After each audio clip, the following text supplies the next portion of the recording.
পরমন একান্ত করিয়া অন্নবুল গণ্ডগোল না শুনহ তরুল রাখ প্রেম হৃদয়ে ভরিয়া। গৌড়ীয় বৈষ্ণবাচার্য প্রেম ভক্তির মহারাজ পরম পূজ্যপাদ শ্রীল নরোত্তম ঠাকুর মহাশয় তাঁর শ্রী শ্রী প্রেম ভক্তি চন্দ্রিকা গ্রন্থে 68 সংখ্যক ত্রিপদীতে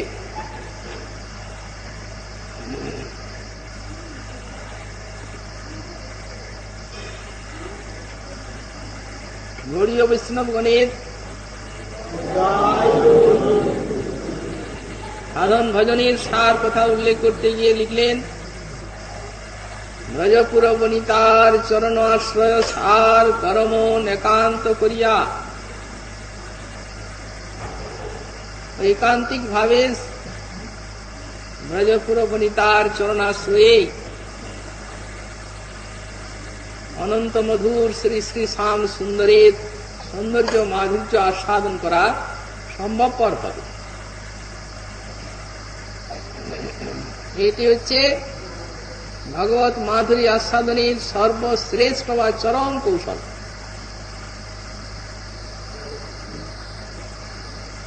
এই ব্রজ সুন্দরী গণের আনুগত্য।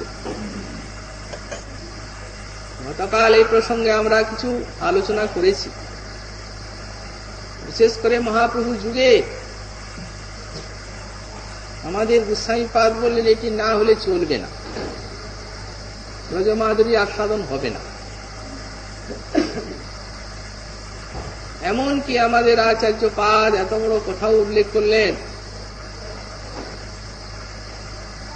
যে যারা এই মহাপ্রভুর যুগে এইসব ব্রজপুর বনিতার অর্থাৎ এরা হচ্ছেন সব নিত্য পরিকর শ্রী রাধা ললিতা বিশাখা রূপমঞ্জুরি ইত্যাদি, তাদের কথাই এখানে বলা হচ্ছে। এদের আশ্রয় গ্রহণ না করে গোবিন্দ মাধুরী আস্বাদন করার চেষ্টা করেন, দিলীপ গোস্বামীপাদ বললেন তিনি আমার বুকের যেন একটা সেল।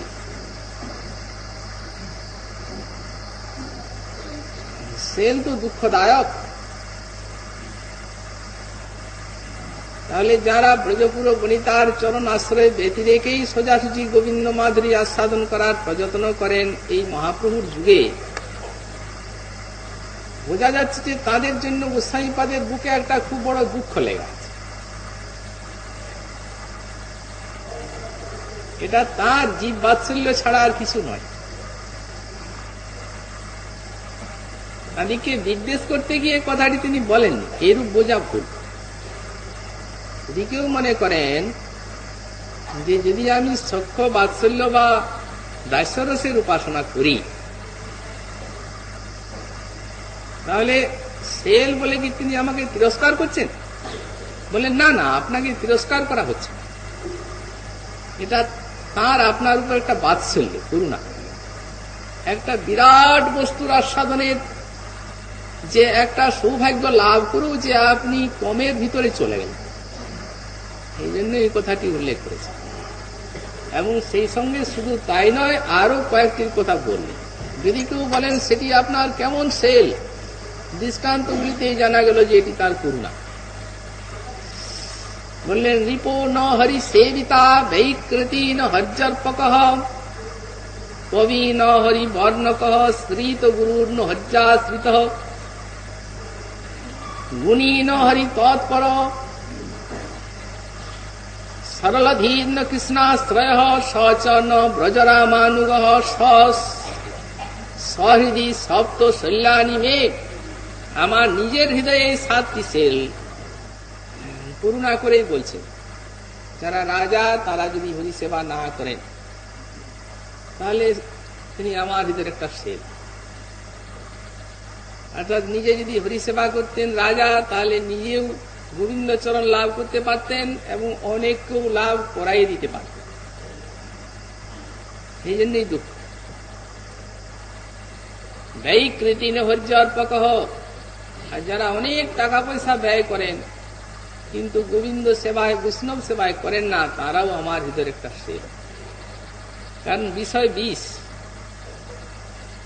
কিন্তু এই বিষকে শোধন করে আর বড় বড় সমস্ত ডাক্তারেরা তাদের কাছে রেখে দেয়, মানে এমন রোগ আছে যে বিষেই ওর। তো এই জন্যই বললেন এই যে ভক্তের অর্থ, সে তো ভগবানের চরণে নিয়ে যাবে, তার সেবা কার্যে যদি লেগে যায়। অর্থকে অনর্থ বলা হয়েছে, বিষয়কে বিষ বলা হয়েছে, কিন্তু সেই বিষ যদি অমৃতের সাধক হয় তাহলে কত প্রশংসনীয় জিনিস। এই জন্য বলেন ব্যয়কৃতেন হজ্জর্পক, সে একটা সেল, টাকা পয়সা খরচা করে কিন্তু ভগবানের সেবায় ভক্তির সেবায় করে না। কবি ন হরিবর্ণক, বড় কবি কাব্যকার, কিন্তু লৌকিক জগতে নানা কথা বর্ণনা করে, ভগবানের বর্ণনা করে না যারা, তারাও একটা সেল। নিজে উদ্ধার পেতেন, অন্যকে উদ্ধার করতেন, তাদের জন্য দুঃখ আছে। শ্রীত গুরুর হজ্জাশ্রিত, যারা গুরুচরণাশ্রয় করলেন বটে কিন্তু বৈষ্ণব গুরুচরণাশ্রয় করলেন না, তারাও একটা সেল। অখণ্ড কার সাধন লাভ করে ধন্য হতে পারে। হরিপাদ পদ্ম রসসুধা আস্বাদনে তারা বঞ্চিত হয়ে থাকে। সামান্য অন্যান্য দেবতা ফলকামী গুরুর আশ্রয় করে জ্ঞানী যোগী অন্য দেব সেবী মানব দেহকে, দুর্লভ দেহকে তারা বঞ্চিত করলেন। এমনি বললেন গুণী ন হরি তৎপর, যিনি পরম গুণবান কিন্তু যার ভক্তি নেই, তিনি আমার বুকের একটা সেল। সেই প্রকার সরল ধীর্ণ কৃষ্ণাশ্রয়, যিনি সরল বুদ্ধি অথচ গোবিন্দ চরণাশ্রয় করলেন না, তিনিও আমার হৃদয়ের একটা সেল। শেষে বললেন সচন ব্রজরামান, গোবিন্দ চরণাশ্রয় করেও যিনি মহাপ্রভুর যুগে ব্রজরামার আনুগত্য না করলেন, তিনিও আমার হৃদয়ের একটা সেল। অর্থাৎ একটা বিশাল বিপুল আস্বাদনের ইঙ্গিত করা হচ্ছে। বিশেষ করে মহাপ্রভুর যুগে রাধারানীর চরণাশ্রয়ী ভজন, গৌড়ীয় বৈষ্ণবের ভজনই হচ্ছে রাধা স্নেহাধিকা প্রীতি, রাধাই সেব্যা আরাধ্যা। এবং রাধারানীর নিষ্ঠা বা সেবার ভিতর দিয়ে গোবিন্দ সেবা মাধুরী আপনা আপনি অতি চমৎকার ভাবে সাধককে বরণ করে নিচ্ছে। আমার ঈশ্বরী হন বৃন্দাবনেশ্বরী, তাঁর প্রণনাথ বলি ভজিগিরি থাকে। ব্রজরামা শিরোমণি। এই জন্য আমাদের শ্রীপাদ প্রধানন্দ সরস্বতী বললেন আমাদের ভজনটি হবে কেমন।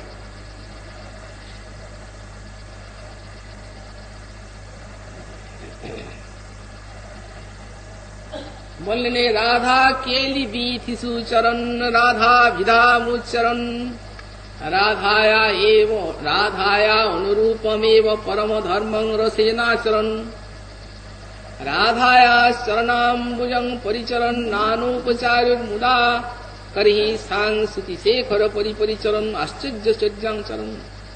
রাধার রসুধানিধি 139 সংখ্যক শ্লোকে শ্রীপাদ লিখছেন যে আমাদের গৌড়ীয় বৈষ্ণবের ভজনটি ব্রজপুর বনিতার যে শিরোমণি রাধারানী, ঐকান্তিক ভাবে তার চরণাশ্রয়ে আমাদের ভজনটি নিষ্পন্ন হবে।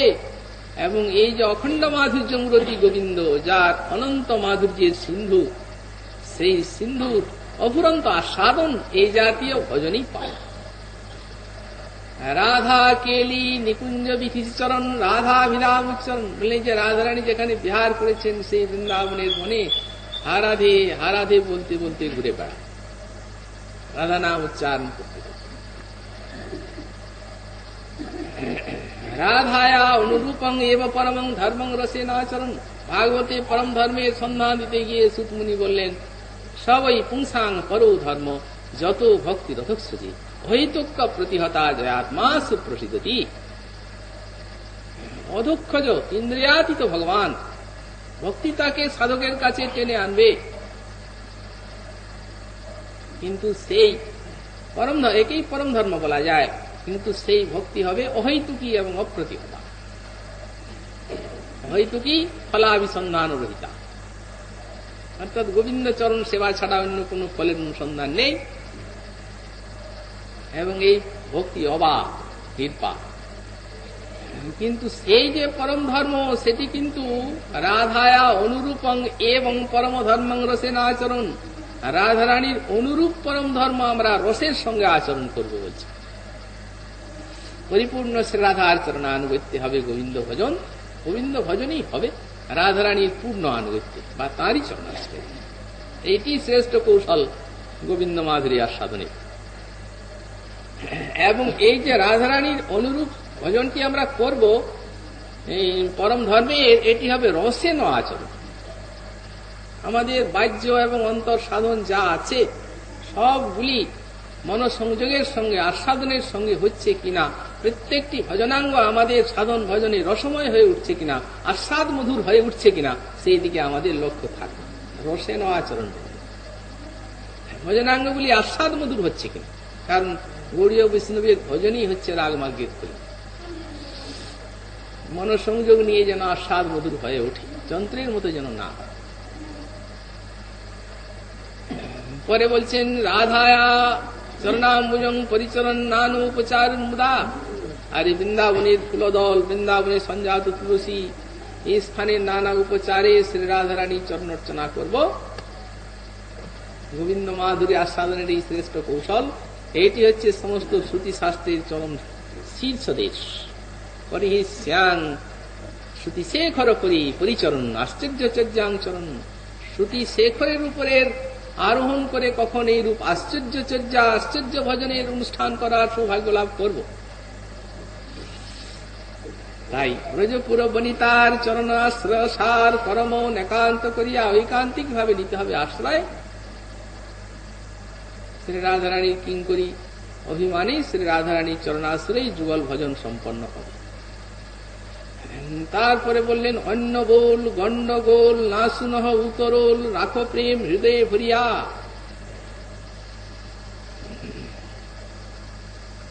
ভজন সাধনের এই সমস্ত বাধা আমাদের চিত্ত বা মন এমন একটা বস্তু যে বাহিরের পরিবেশ একটা প্রভাব বিস্তার করে মনের নিকট, তার থেকে মনকে সহসা মুক্ত করা বড় কঠিন হয়ে পড়ে। এই জন্য যারা একনিষ্ঠ উপাসক বা সাধক, তারা ভগবত প্রসঙ্গ ব্যতীত অন্য প্রসঙ্গের থেকে একটু দূরে সরে থাকার ইচ্ছা করে। অসৎসঙ্গ ত্যাগের কথা বলা হচ্ছে এবং সেটিকে বৈষ্ণব সদাচারের অন্তর্ভুক্ত করা হচ্ছে। অসৎসঙ্গ ত্যাগ এই বৈষ্ণব আচার। সঙ্গ মানে কি? যে কথাগুলো মনের উপরে এক রেখাপাত করবে, যে বিষয়টি মনের উপরে রেখাপাত করবে, সাধকের সময় কোথায়? তিনি তো নিশিদিন গোবিন্দ উপাসনা ভজন সাধন নিয়ে আছেন, অতএব অন্য কথা শ্রবণ করার ইতর চর্চার তার সময় কই? কিন্তু অনাদিকালের একটা অভ্যাস বা সংস্কার বশত ভগবত বার্তার থেকে মাঝি সচিবের ইতর কথা শুনতেই বেশি আসক্তি। ঠাকুর মশাই বলল গন্ডগোল কেবল কোলাহল মাত্র, ব্যর্থ কোলাহল। মনের কাছে একটা হলাহল বিষ ঢেলে দেবে।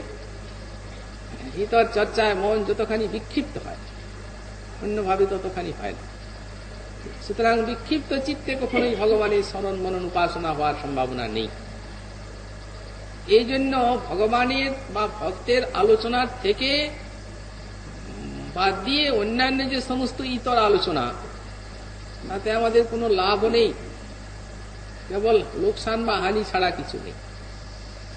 অনেক সময়ে কাজ নেই, বসে বসে কোথাকার সমস্ত পরচর্চা পরনিন্দা ইত্যাদি করে আর সাধন ভজন জীবনে আমরা ভয়ঙ্কর ক্ষতি আনয়ন করি। ঠাকুর মহাশয় সাবধান করে দিচ্ছেন অন্য বোল গণ্ডগোল। আমাদের শ্রী জীব গোস্বামী পাদ যখন ভক্তির মহারানীকে একটা রূপ রসবতী সুন্দরী রমণীর সঙ্গে দৃষ্টান্ত দিচ্ছে, তখন তিনি লিখছেন যে যে তাৎপর্যান্তর অসহমানা, বিষয়ান্তরে অনবচ্ছেদ্যা, এই দুটি ভক্তি মহারানীর অলঙ্কার। কোন সুন্দরী রমণী যেন সবসময় অলঙ্কারকে ধারণ করে থাকেন, তেমনি ভক্তিরূপ যে সুন্দরী রমণী তার দুটো অলঙ্কার উল্লেখ করছেন। একটি হচ্ছে তাৎপর্যান্তর অসহমানা, আরেকটি হচ্ছে বিষয়ান্তরে অনবচ্ছেদ্যা। ভক্তি অন্যান্য ইতর তাৎপর্য সহ্য করতে পারেন না। যদি একবার ভগবানের নাম রূপ গুণ লীলা রসে আস্বাদন কার অন্তরাত্মা পেয়েছে, তাহলে ইতর বার্তা আর তাকে ভালো লাগবে, সহ্যই করতে পারবেন না ভক্তি, ইতর চর্চা। এবং ভক্তি স্বরূপই হচ্ছে বলদেব বিদ্যাভূষণ পাদ বললেন, ভগবানই পরিপূর্ণ মনটা ঢেলে দেওয়া, আর অন্যত্র মন না দেওয়া। কৃষ্ণ মাত্রই কো তৃষ্ণা, কৃষ্ণান্য তৃষ্ণা শূন্যা ভক্তি। যেমন কৃষ্ণ মাত্রই কো তৃষ্ণা, একমাত্র কৃষ্ণেই পিপাসা থাকবে মনের, আর কৃষ্ণ ছাড়া অন্য পিপাসা হীনতারই নাম ভক্তি। অতএব ভিতর বার্তা তাকে বিষের মতো মনে হবে, এড়িয়ে চলার চেষ্টা করবেন, তাহলে ভজনের অনিবার্য ক্ষতি। এই জন্য বলেন অন্য বোল গন্ডগোল না শুনহ, শোনার অবকাশ নেই আপনার। কর্মকাণ্ড জ্ঞান কাণ্ড কেবল বিষের ভাণ্ড, অমৃত বলিয়া যে বা খায়, নানা জনী সদা ফিরে কদর্য ভক্ষণ করে, তার জন্ম অধঃপাতে যায়। ইতর চর্চা, ইতর বার্তা, কর্মকাণ্ড জ্ঞান কাণ্ড বিষ ভাণ্ডের মতো, অন্তরাত্মার প্রদাহী। অতএব ভাগবত চর্চা, ভগবানের কথা চিন্তন শ্রবণ কীর্তন নিয়ে ভজন জীবন যাপন করতে হবে। আর বললেন উচ্ছ্বসিত প্রেমকে হৃদয়ে অবরুদ্ধ করে রাখতে হবে।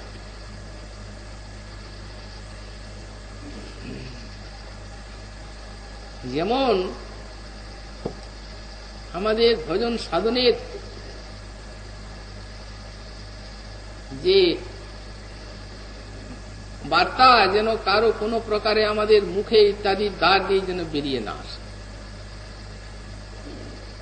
এই জন্যই ভজননিষ্ঠ সাধককে প্রথমত দৈন্য অবলম্বন করে ভজন সাধন করতে হয়। অনাদিকালের থেকে আমাদের একটা অভিমান ভিতরে, বিষয় বৈষয়িকের অভিমান বুকে আছে, সংস্কার। যখন আমরা ভজন সাধন করি তখনও আমাদের নিজেকে ভজনানন্দী, জ্ঞানী, গুণী, পণ্ডিত, মহাত্মা ইত্যাদি বলে মনে হয়, এবং সেই রূপে যতটুকু ভজন থাক না থাক সেই রূপেই নিজেকে অন্যের কাছে জাহির করার চেষ্টা করি যে আমার মতো আর ভজনশীল কে আছে। কিন্তু ভক্তির স্বভাব এরূপ নয়। ভক্তি মহারানী সবসময় আত্মসংগোপন স্বভাব, নিজেকে সর্বদা গোপন করে রাখতে চান ভক্তি মহারানী। আমাদের শ্রী বিশ্বনাথ চক্রবর্তী পাদ প্রেম সম্পুট গ্রন্থে লিখেছেন, ভজনের কথা বা নিজের ভালোবাসা, আমি যে গোবিন্দকে ভালোবাসি বা ভজন করি, এই প্রকার কথা বা প্রেমের বার্তা যদি মুখের থেকে বেরিয়ে আসে, তাহলে সঙ্গে সঙ্গে ওটা হালকা হয়ে যায়। কেমন বললেন, মনে করুন একটা ঘরকে যদি আপনাকে সুন্দর রূপে আলোকিত করতে হয়, তাহলে প্রদীপটি জেলে যাতে বাইরের দরজা জানলাগুলো বন্ধ করে রাখতে হবে, যাতে সেখানে বাতাস এসে দ্বীপটিকে নির্বাপিত করতে না পারে, তবে তো বললেন তেমনি এই যে ভক্তি ভজন বা প্রেম দ্বীপ হৃদয়ে জ্বলছে, এটা যেন বাক্যে বাংনিষ্ঠ হয়ে না যায়। যদি বাংনিষ্ঠ হয়ে যায় তাহলে তো ওটা কমে যাবে, ওর আলো। এই জন্য ভক্তকে রক্ষা করবেন ভক্তির দৈন্য, দীনতা। লক্ষণটি কি তার? সাধনার দ্বারা দৈন্যকে সাধন করে লাভ করতে হয়। গোস্বামীপাদ বৃহৎ ভাগবতামৃতে বলেন, অসাধারণ অশক্তা ধম বুদ্ধি সদাত্মনি সর্ব উৎকর্ষণিত বিস্যাদ বুধৈত দৈন্য মিশতে। ভক্তের দৈন্য সাধারণ জগতের যে দৈন্য দুঃখ এই রূপ জিনিসটি নয়, রজতমগ্ন সঞ্জাত নয়, ওটি হচ্ছে প্রেমের থেকে দৈন্য সঞ্জাত হয়। অসাধারণ অশক্তাধম বুদ্ধি সদাত্মনি সর্ব উৎকর্ষ নিতপি স্যাৎ, যার ভিতরে ভক্তি বা রতি এসে উদিত হয়েছেন, ব্রহ্মাদি সমস্ত দেবতা বৃন্দ চণ্ডালের আধারে এলেও তাকে বারবার ব্রহ্মাদি দেবতা বন্দনা করে, সে আধারটিকে ব্রহ্মার বন্দনীয় করে তুলেন ভক্তি মহারানী। এত সামর্থ্য তার। কিন্তু সর্বগুণে উন্নীত হয়েও, সর্ব উৎকর্ষে উন্নীত হয়েও ভক্ত মহানুভাব মনে করেন আমার মতো অযোগ্য অধম পৃথিবীর ভার পদার্থ আর কেউ নেই। মহাজন বললেন সর্বগুণের মধ্যে যে এই ভক্তির একটা শ্রেষ্ঠ গুণ, তার থেকে সঞ্জাত হচ্ছে অসাধারণ অশক্ত অধম বুদ্ধি। যারা বাস্তবিক পক্ষেই অশক্ত অধম, তারা কি নিজেকে অশক্ত অধম বলে স্বীকার করতে ইচ্ছা করে? কখনো করে। কিন্তু যার পদরেণুতে বিশ্ব পবিত্র হতে পারে, অপাবিদ্য মহাত্মা যারা, তারা নিজেকে ধরনীর ভার বলে মনে করছে, বলেনও সেই প্রকার। সুতরাং গম্ভীর হৃদয়, বুঝবার উপায় নেই যে ভক্তি কোথায়। যাহা কৃষ্ণ প্রেম, যাহা প্রেমের সম্বন্ধ, সেই মানে কৃষ্ণে মোর নাহি ভক্তিগন্ধ। প্রেমের স্বভাব এটা, আত্মসংগোপন স্বভাবা, নিজেকে লুকিয়ে রাখা। যিনি প্রেমের সিন্ধু শ্রীমন মহাপ্রভু, তিনি নিজে বলছেন নাহি কৃষ্ণ প্রেমধন, দরিদ্র মোর জীবন, দেহেন্দ্রিয় বৃথা মোর সব, তবে যে করি ক্রন্দন, সসৌভাগ্য প্রখ্যাপন করি ইহা জানিও নিশ্চয়। প্রেমের সিন্ধু বলছেন আমার ভক্তি নেই, নাহি কৃষ্ণ প্রেমধন, দরিদ্র মোর জীবন, আমার দেহ জীবন দরিদ্র, প্রেম ধন বিনা ব্যর্থ দরিদ্র জীবন। তিনি যদি এই কথা বলতে পারেন, কতখানি গোপন করা হচ্ছে ভক্তিকে। সঙ্গ আদর্শ রূপে তারা শিক্ষা দিচ্ছেন, দৈন্য এবং বিনয়ী বৈষ্ণবের ভূষণ, দৈন্যহীন ভক্তি জীবন যেন প্রাণহীন বৈষ্ণব। আর স্বভাবত বৈষ্ণবের যে দৈন্য, তার স্বরূপটি জানতে হবে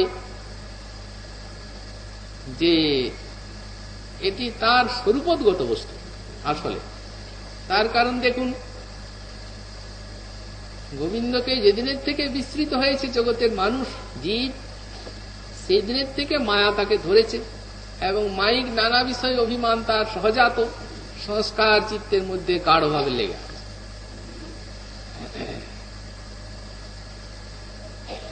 একে তো জীব স্বরূপ বিস্মৃত হয়েছে, তার অনুসন্ধান নেই, আর তার উপরে নানা প্রকার জাগতিক মায়িক অভিমান। এইভাবে অনাদিকালের থেকে ঘুরতে ঘুরতে গুরু বৈষ্ণবের কৃপায় যদি কারো সদ্গুরু চরণাশ্রয় হয় এবং ভক্তিপথের আশ্রয় ঘটে, তখন তিনি ভজন করতে করতে তার স্বরূপের উন্মেষ হতে থাকে। তখন মায়িক অভিমানগুলি ধীরে ধীরে সরে যায় আস্তে আস্তে, এবং স্বরূপের অভিমান জাগতে থাকে। তখন তিনি অখণ্ড একটা সব জায়গায় ভগবানের কর্তৃত্বের উপলব্ধি লাভ করেন, এবং নিজের যেটুকু অনুকর্তৃত্ব সেটিকে সেই বিভু কর্তৃত্বে বিসর্জন দিয়ে আর নিজে একবারে পরিষ্কার হয়ে যায়, কোন অভিমান আর বুকে আসতে পারে না। বাসুদেব সর্বম, সব জায়গায় ভগবানের কর্তৃত্ব অনুভব লাভ করেন। এই প্রকার ভজন করতে করতে যদি দৈবাত নিজের কোন কর্তৃত্বের অভিমান হঠাৎ এসে উদিত হয়, তখনও দেহ আছে, কাজ আছে, সবই আছে, তো তখন সেই দৈন্যটি উচ্ছ্বসিত হয়ে ওটাকে ভাসিয়ে বের করে। ভক্তি সুকমলা, যেমন নয়ন ইন্দ্রিয় চোখ, সূক্ষ্ম সূক্ষ্ম অনেক পর্দা আছে তার। সামান্য বাহিরের আবহাওয়ায় কোনো ধূলিকণা, তৃণকুটো ইত্যাদির দ্বারা নষ্ট হওয়ার সম্ভাবনা।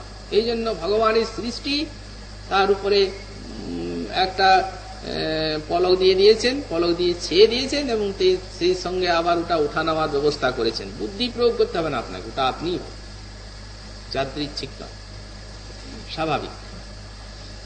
এর রক্ষা করা হচ্ছে ইন্দ্রিয়টিকে।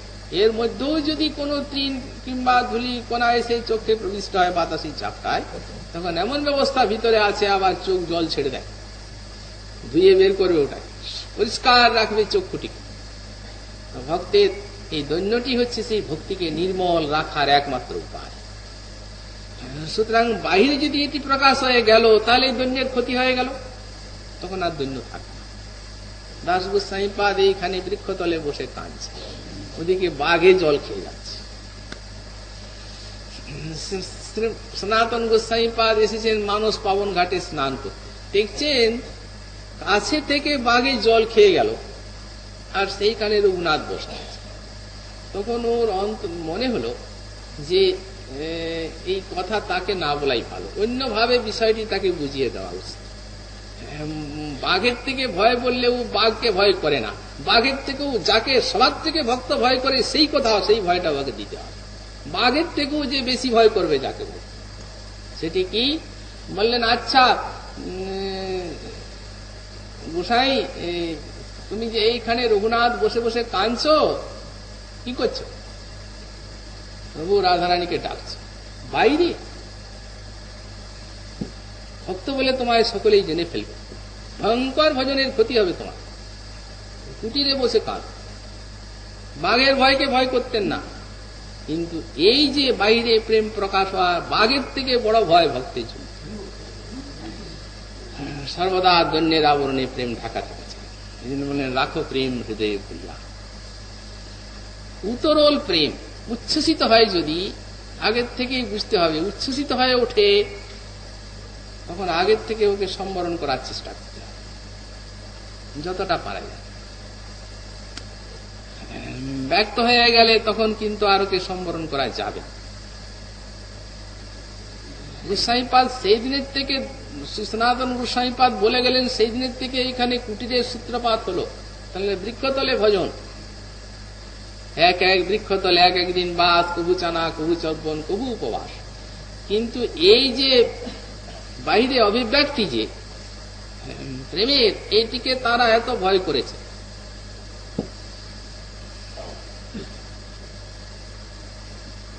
অবশ্য যদি সেই প্রকার সামগ্রীর সংযোজন হয় তাহলে ভক্তের পক্ষে সেটিকে একেবারে আটকে রাখা বড় কঠিন হয়, কারণ তো স্বাভাবিক অশ্রুকম্পাদির দ্বারা বাহিরে অভিব্যক্তি হয়েই। কিন্তু ভক্ত যতটুকু সম্ভব আগের থেকে চেষ্টা করবেন যেমন তার অভিব্যক্তি বিশেষভাবে আলোড়ন না আসে। হয়তো একটা বাইরে প্রতিষ্ঠা ইত্যাদি ছড়াবে, তাতে তার ভজনের ক্ষতি। এই জন্য সচেষ্ট থাকবেন ভক্ত এই বিষয়ে। তাই বললেন উত্তরল যখন উচ্ছ্বাস আসবে তখন রাখো প্রেম হৃদয়ে প্রিয়া, তখন প্রেমকে হৃদয়ে আবদ্ধ করে রাখতে হবে। এটিকে আমাদের শ্রীপাদ গোস্বামী চরণ বললেন, রূপ গোস্বামী চরণ, প্রেম যেন একটা বাষ্পের মতো জিনিস।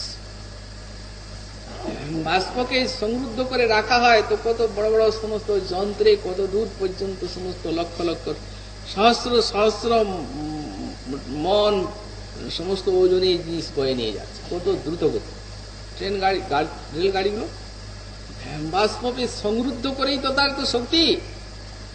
তো বললেন প্রেম যেন ঠিক বাষ্পের মতো জিনিস, ওকে যদি রুদ্ধ করে রাখা যায় তো ঠেলে আপনার দেহরূপ যন্ত্রকে গোবিন্দের কাছে পৌঁছে দেবে, এত শক্তি আছে তার। আর যদি বেরিয়ে যায় তো উচ্ছ্বাসটা কমে যাবে, কতটা পারবেন। তার মানেই দৈন্য ইত্যাদির ক্ষতি হবে, এবং সেই সঙ্গে দৈন্যের ক্ষতি হলে ভজনেরও অনিবার্য ক্ষতি।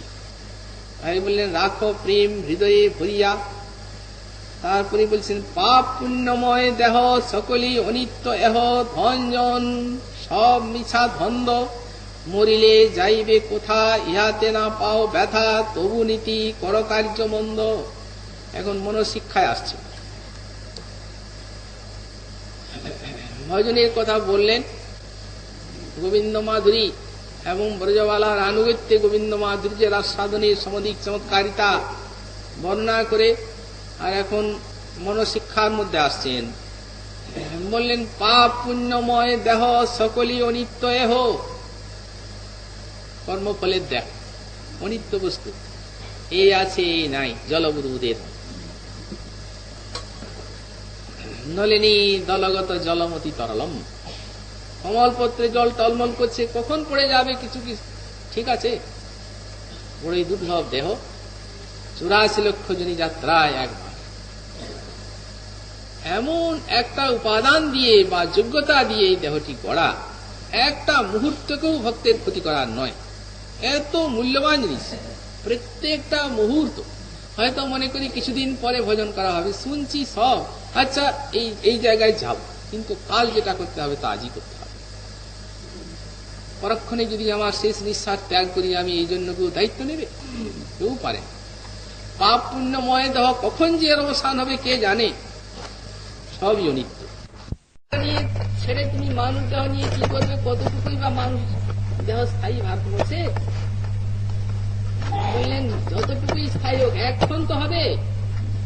ক্ষণে মাত্র নেব বৈকুণ্ঠং প্রাপ্নুয়াম।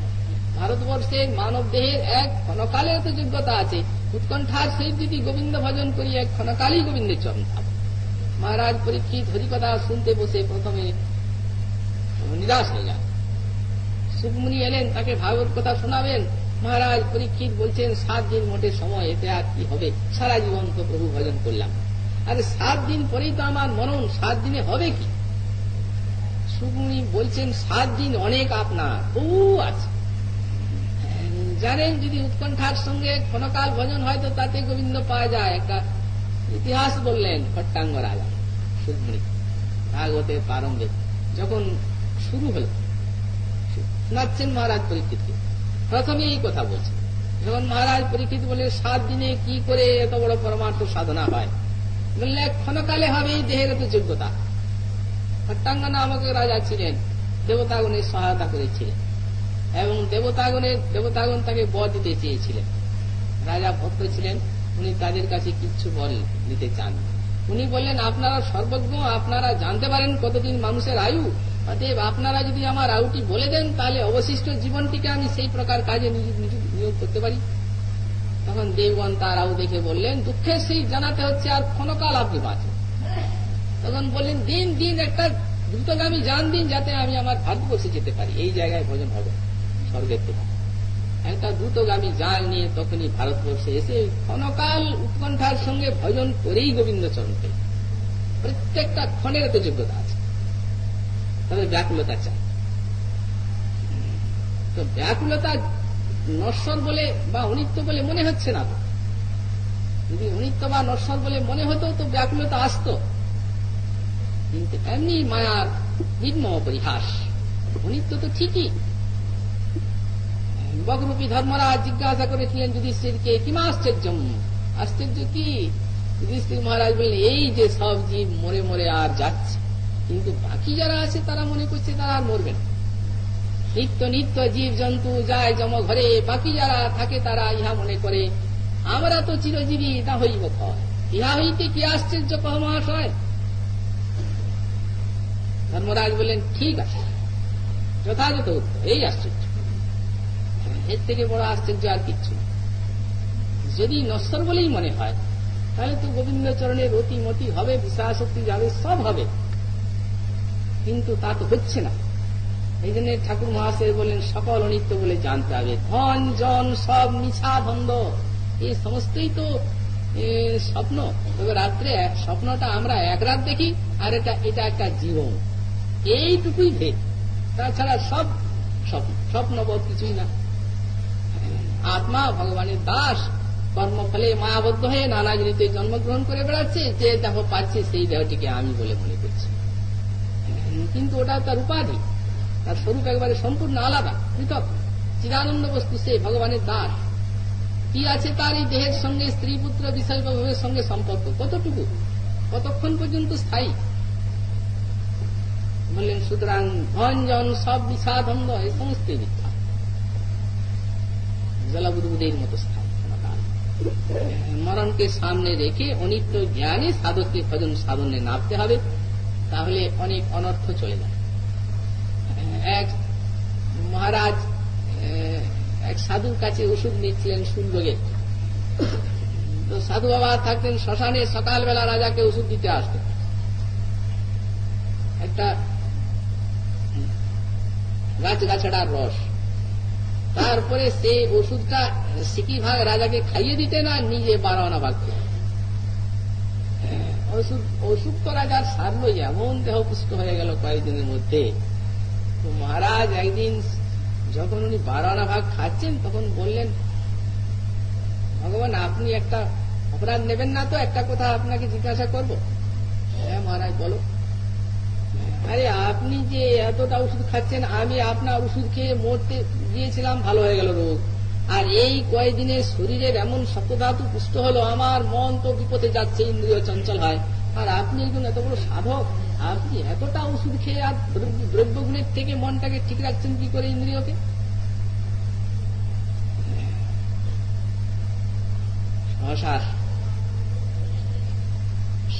সাধু বাবা বলে উঠলেন, বললেন মহারাজ দেখি দেখি আপনি হাত তুলে কথা বলছেন, আপনার হাতটা তো দেখিনি।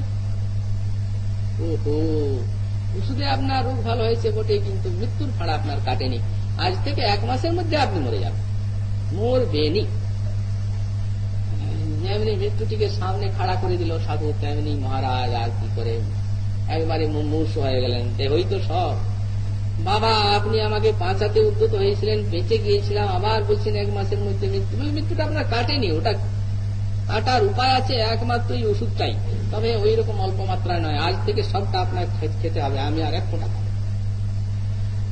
সেদিনের থেকে পুরো ওষুধ খেতে লাগলেন রাজা। বেশ কিছুদিন পরে যখন সাধু বাবা দেখলেন এরপর দেহের অনিষ্ট হতে পারে, তখন একদিন হঠাৎ জিজ্ঞাসা করছেন, মহারাজ এতখানি ওষুধ খাচ্ছেন তো এখন কেমন আছেন? মনটা ইন্দ্রিয় চঞ্চল হয় কি? রাজা বলছেন, আরে মহারাজজি আপনি যে মরণ দেখিয়ে দিয়েছেন না বাপু, ওই ওষুধ খাই আর ঠাকুরের দরজার কাছে দিন রাত কাঁদি। ভজন সাধন তো হলো না ঠাকুর, দয়া করো যেন পরজন্মে অন্তত ভজনের সৌভাগ্য পায়। না না, আপনি মরবেন না, আপনার রোগ ভালো হয়েছে, মৃত্যুর ফাঁড়া নেই। তবে আপনি যে প্রশ্ন করেছিলেন এতটা ওষুধ খেয়ে কি করে আমার মন ঠিক থাকে, আপনার কি করে ঠিক থাকলো? একমাত্র ঠিক থাকলো কেবল মৃত্যুটিকে সামনে রেখে। তো আপনি তো 1 মাস পরে মৃত্যুকে সামনে রেখেছেন, আর আমরা কি করি জানেন? আমরা মনে করি এই নিঃশ্বাসটা বের হলো আর দেহে আসবে না, নাও পারে, ওটা আমার শক্তির আউট। সুতরাং এতই নশ্বর এই দেহটা। এই জন্য আপনি যে ওষুধ খেয়ে দেহটিকে অমর বলে মনে করে আর আপনার ইন্দ্রিয় চঞ্চল হচ্ছে, সেই ওষুধ খেয়েই আমার দেহে ওই নশ্বর বলে মনে করে মনটা উপাসনার দিকে চলে যাচ্ছে। একই দ্রব্যগুণ। আপনার মন অন্যদিকে যাচ্ছে, আমার ঠাকুরের দিকে যাচ্ছে। যেমন আপনার গেল ওই ওষুধে, একই ওষুধে দ্রব্যগুণে। সুতরাং এই যে নশ্বর বস্তুটিকে যদি মনে রাখা যায়, সকলই অনিত্য এহ, ধন জন সব মিশা ধন্দ, তাহলে ভজন হবে। আর কোন অনর্থকর কাজ করার দিয়ে মন যাবে না। ঠাকুর মশাই বললেন, চিন্তা করে দেখুন মরিলে যাইবে কোথা, চোখ বুঝলে সব অন্ধকার। তখন তারপরের পথটা কে দেখাবে? আলো। সে অন্ধকার রাজ্যে যিনি দেখাবেন তিনি শ্রী গোবিন্দ। কতখানি ভালোবেসে এই নরদেহ দিয়েছেন, ভজন সাধনের উপযোগী করে যাও, ভজন করে এই জন্মেই তোমায় আমায় পেতে হবে। কিন্তু হায়, এত দেব দুর্লভ দেহকে হাসতে খেলতে একেবারে বিষয় শক্তিতে শেষ হয়ে গেল। আর কি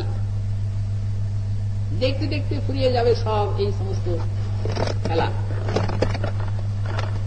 বন্ধ হয়ে যাবে হাত। তখন তল্পি তল্পা নিয়ে উঠতে হবে। অন্ধকার রাজ্যে তল্পি তল্পা নিয়ে কোথায় যাবে? সেখানে আলো দেখাবে গোবিন্দ, যদি ভজন করা যায়। আর না ভজন করলে সে অন্ধকার রাজ্যে কেবল নরকাদি ক্লেশ ছাড়া কিচ্ছু নেই। এই জন্য বলেন, মরিলে যাইবে কোথায়, ইহাতে না পাও ব্যথা। এতে কি ব্যথা লাগে না? নশ্বর বস্তুকে যে অবিনশ্বর বলে আঁকড়ে ধরে আছি, এতে তো একটু ব্যথার অনুভব হওয়া উচিত। প্রভু নীতি কর কার্য মন্দ। সত্যি এত জিনিস মন্দ কাজ করে চলেছে, ভালো কাজও করতে পারছি না, ভজন সাধনের কথা দূরে থাক। সুতরাং এই সমস্ত মহাজন বাণী অন্তরে স্মৃতিপটে এনে আর যদি সাবধান হয়ে আর সাধক এই সমস্ত স্মৃতিতে রেখে যদি ভজন সাধন পথে চলেন, তাহলে মন আর তার ওষুধ কার্যে ধাবিত হবে না, অনায়াসেই গোবিন্দ ভজন করে তিনি সিদ্ধি লাভ করতে পারবেন। এই প্রকরণে ঠাকুর মহাশয় আরো খুব ভালো ভালো কথা বলেছেন মনশিক্ষায়। আগামীকাল আবার পরবর্তী দ্বিতীয় পাঠ আমরা